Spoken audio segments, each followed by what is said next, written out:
Hello friends, welcome to EPG Pathshala English Paper 1 Module 2.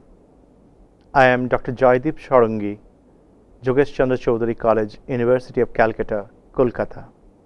This module is prepared by Professor Debomitra Kaur, Women's College, Kolkata. In this module, we are going to learn elegiac poetry during Anglo Saxon period or Old English period. The key areas which we will thrust as important areas to work with. There will be an introduction to the age, followed by features of Anglo Saxon lyrical poetry with special reference to Widsith and Deor's lament, introduction to elegiac poetry, instances of elegiac poetry, the Seafarer, the Wanderer, the Wife's Lament, the Husband's Message, the Ruin, and Wolf and Edwardker. So, at the end, we shall, like our previous chapter or module, we shall sum up with certain references. Let us begin. Anglo-Saxon age is marked by the settlement of the Anglo Saxons and Jutes in Britain. The literature was completely anonymous. That means no signed record is available with this literature. So, the anonymity is a part of Anglo-Saxon literary canon, or specially to Anglo-Saxon elegiac poetry. By elegiac poetry we mean the poems which recur on a basis that deal with elegiac subjects. That means that brood over the past, brood over for civilization, brood over from the destruction of a city, or it is a personal lament or a lament for the damage or death of someone. Elegy is a literary genre in which a person mourns or a poet mourns for the loss of someone, loss of a civilization, destruction of a city or town, or the damage of a society. The Anglo-Saxon age is really a reservoir, which is a rich reservoir of Anglo-Saxon elegiac poems. In this chapter, we are going to conceptualize the origin, development and growth of Anglo-Saxon elegiac poetry, and we will be referring to some of the important Anglo-Saxon elegiac poems, and we will be examining how Anglo-Saxon elegiac poetry forms an important part of corpus during Anglo-Saxon literary period or during the age of Old English literature. The contents of the chapter are the features of Anglo-Saxon lyrical poetry with special reference to Widsith and Deor's lament. Let us first talk about or conceptualize what are Anglo-Saxon lyrical poems and how are they represented and what are their important features. As we have already mentioned, Anglo-Saxon literature is marked by anonymity. That means no one knows who has written it, because as we have already emphasized the fact that Anglo-Saxon literature was oral, so the transmission was oral. Therefore, we don't know what was the text and how it's been preserved. So, most of the elegiac poems that we will be dealing with today are anonymous. So, we cannot record or register name of the poet or the author. Number 2, the elegiac poems are sad poems, morose poems that deal with certain loss of a person or separation and talk about the destruction of a city, That means, like elegies across literature, Anglo-Saxon elegies are also mourning poems. They are the poems that talk about something is lost, and they talk about the vacuity of the heart, and the heart bleeds for separation. Anglo-Saxon poetry are the compositions or the poems were chief source of entertainment for the Anglo-Saxon readership. So when you read Anglo-Saxon text, the chief interest falls on Anglo-Saxon elegiac poetry. Poetry was essentially oral, as we have already mentioned, but at the same time it was pagan. By pagan origin or heathen origin, we say it is more closely associated with literature non-religious.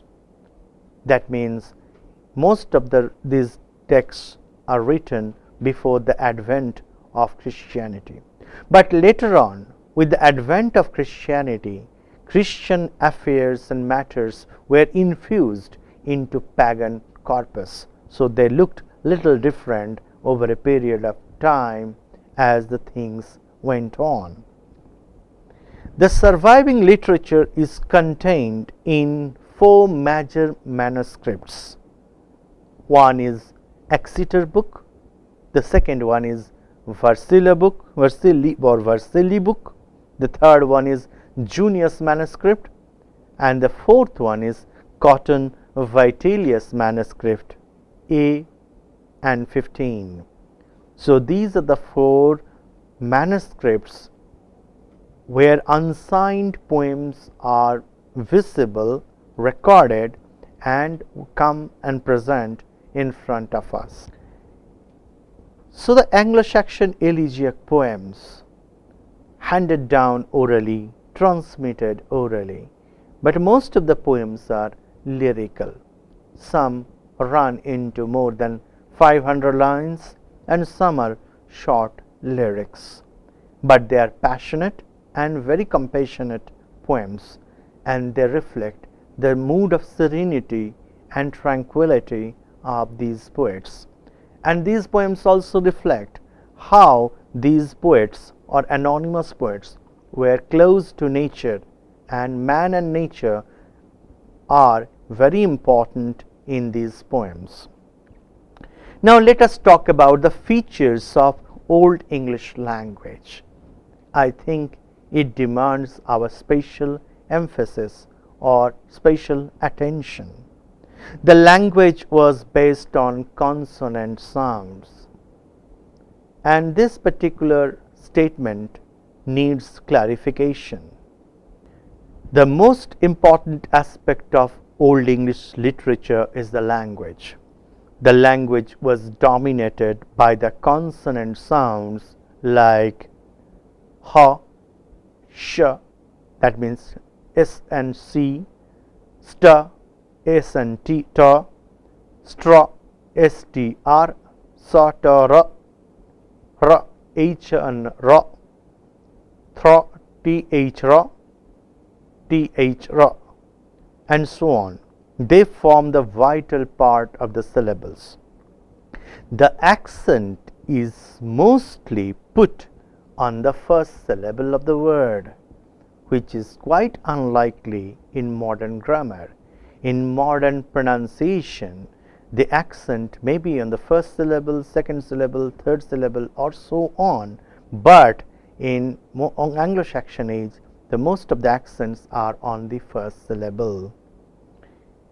It is a kind of habit that led to many changes in the language, as the vowel sound is comparatively insignificant. The rhythm of the line is determined by the consonant sound. That means the consonant sound played an important role in determination and demarcation of linguistic output, both phonetically and linguistically, at the time of pronunciation. The normal poetical line is made of a number of syllables divided into 2 sections, each of which contains 2 rhythmic accents. There are so many other factors that we can talk about in relation with Anglo-Saxon language. For example, the alliteration. Alliteration is an important linguistic device by which one particular consonant sound is repeated again and again. Another important facet of Old English language is the use of caesura. Caesura is the pause between the two halves of one particular line. Usually it divides the line into 2 segments. The meter is usually composed by the variation of stresses and the unstressed syllables. So the stressed syllables and unstressed syllables are beautifully balanced. The lines are predominantly trochaic and dactylic, by which we can come to an understanding that it begins with an accented syllable, then it is followed by unaccented, which is a big contrast to modern day speech habits. The language was inflectional. The Old English literature is marked by a particular habit of using inflectional suffixes and prefixes and infixes in the language. By inflectional we mean there is a provision to inflation of the particular word to certain degree by the attachment of affixation. The Anglo-Saxon poetry employed stylistic devices like variation, composite words and kennings.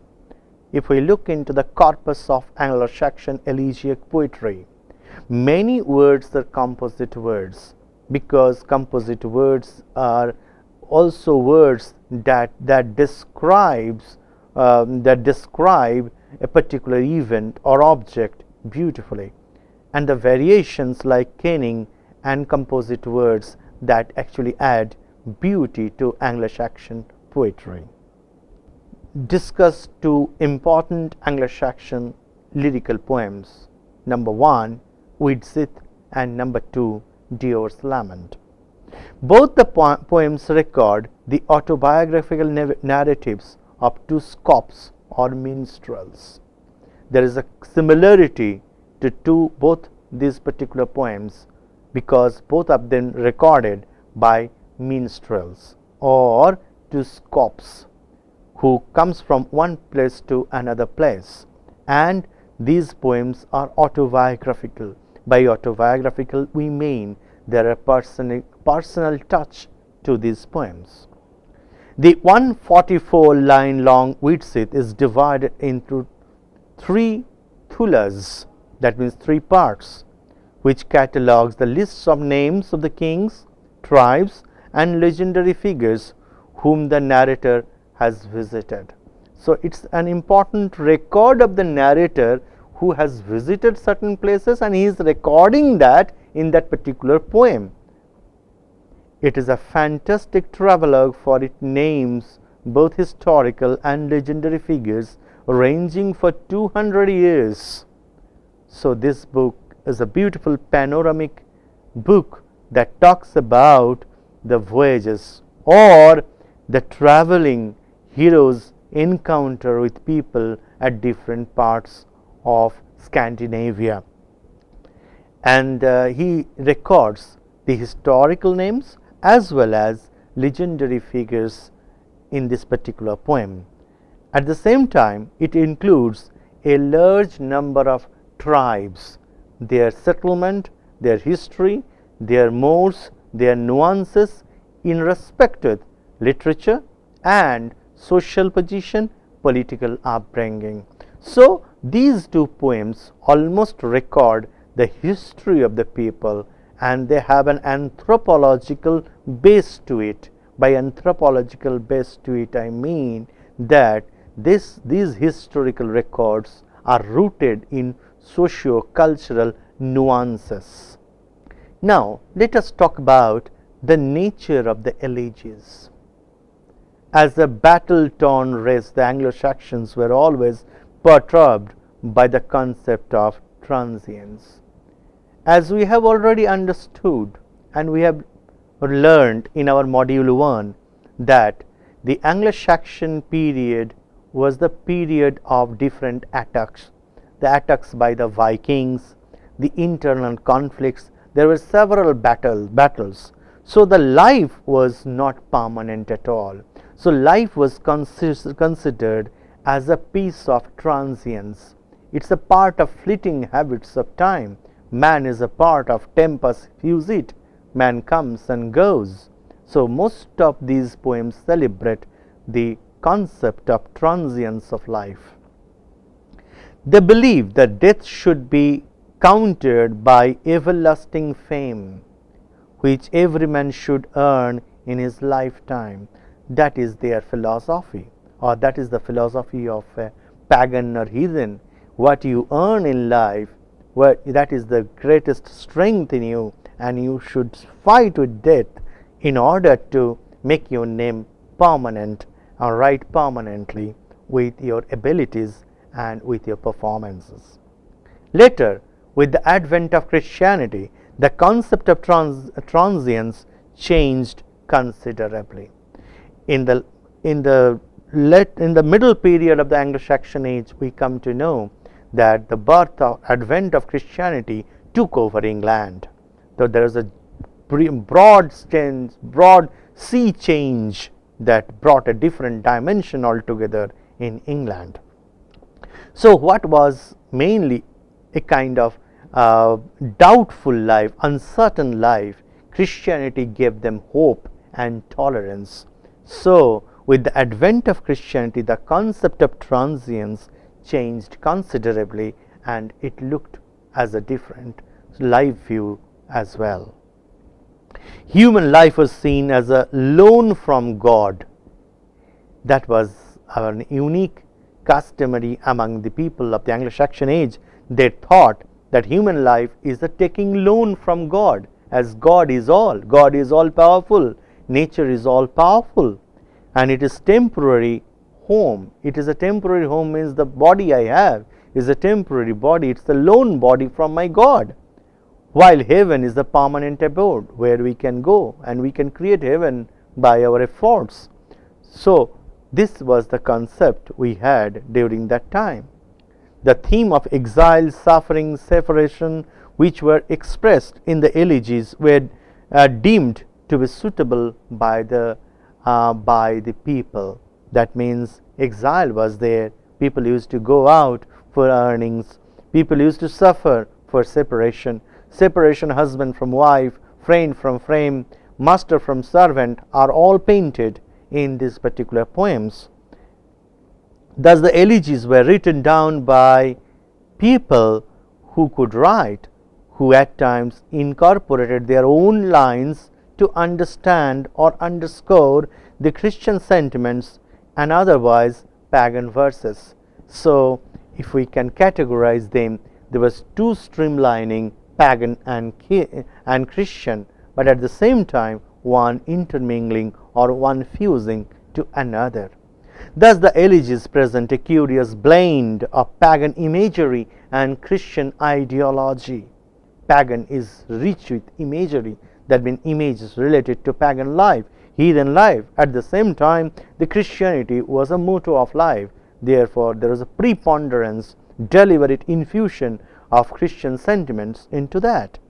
And the Elegies were found and preserved in Exeter Book manuscript. Now let us talk about another very important elegiac poem, the Seafarer. The Seafarer is possibly the most beautiful lyric we come across during the Old English period or Anglo-Saxon age. The 124-line long poem presents the suffering of the speaker, who is away from the comforts of the mead of hall and the love of his lord. He goes out, and therefore he goes on a sea voyage, and his separation is been transformed into beautiful lyrical poem. Family, friends, and he is forced to travel on sea in an inhospitable climate, and during those days we all are aware of the fact that sea voyages were dangerous, that it was marked by uncertainty. So, and he went out in an inhospitable climate. So all is been recorded as part of the narration in the poem. Yet he believes that he must undertake this journey, for suffering in this world would bring him eternal bliss. He is very particular in his deliberation. He knows that if he can undertake this journey and his suffering in the world, that will bring eternal bliss, and that will take him to heavenly abode that we have just mentioned, and a kind of ultimate for people there. The poem has inspired many critical debates. It is a battleground of critics, because critics over the ages have different views, different interpretations. They have the autonomy of interpretations over a period of times. Some say it is a contrast between the old worldview and the modern worldview. Some say it is two sets, one is a pagan worldview, one is a Christian worldview. Some critics have interpreted it as a Christian poem because it talks about Christian consolation, Christian hope. So it is a kind of poem which has been infused with Christian sentiments, where sea is a symbol of the tumultuous earthly life. Sea is the life where we bleed, and the life ahead, eternal bliss that the poem is talking about, possibly the life of hope, as hope is an important thing that Christianity cherishes. And the ship is the Christian church that guides man to heavenly abode. And the ship which has been referred to the poem again and again is possibly the vehicle through which one can take his body or mind to the heavenly abode. So it is a link between earth and heaven. Some scholars would prefer to link the theme of exile and suffering of the Celtic poetic tradition. That means some people think it is a kind of crisscross between the Celtic traditions and the onswing or ongoing Christian mission, and some are very antagonistic to accept the fact that the poem is out and out a Christian discourse. Hello friends, now let us switch over to another very important poem written during this time, The Wanderer, which has been often been told as a companion poem to the previous poem that we have already explained, The Seafarer. The poem consists of 115 lines, and it relates to the dramatic monologue of a person who actually looks into world from his own perspective. He emphasizes on the loneliness of the solitary man who is now the kind of lordless. By lordless we mean there is a separation between the lord and the servant, and who is lordless now he is speaking about his own sadness for his lordlessness. He thinks himself as unprotected, unsafe. He at the same time he is suffering from discomfort, and his discomfort is accentuated in a lamentation, in a form of lamentation. The poem also ends with a homiletic tone. By homiletic we mean a kind of message, a tone of message that says it is a greater understanding of life. Now let us sum up what we have learned from this module. We have read variety of poems, or specifically elegiac poems of the Anglo-Saxon age. We have followed their sentiments. We have also examined the characteristics or features of Anglo-Saxon poetry. We have also traced back some of the important poems, and the most important facet of this unit is speaking or explaining about the Anglo-Saxon language, which is predominantly a consonant based language. which marks a strong departure from the modern day English. So, as a whole, this particular unit is all about Anglo-Saxon elegiac poetry, poetry written by women narrators and male narrators. I hope all of you have enjoyed this particular module, and you will be debated, and it will give you insight into new critical doctrines to look at or debate with Anglo-Saxon literature. Now, no module should go without any reference. Those who are interested can read F.S. Halton, Old English Sea Imagery and Interpretation of the Seafarer, that is published in the Yearbook of English Studies 1982. The second one, A.D. Horger, The Structure of the Seafarer, the Review of English Studies volume 30, and the most important book in this connection, L.I. Gordon, Traditional Themes in the Wanderer and the Seafarer, the Review of English Studies New Series volume 5, number 17, January 1954. I hope with all these texts available, you should try to read the poems in translations. I hope you enjoyed this module very much. Thank you.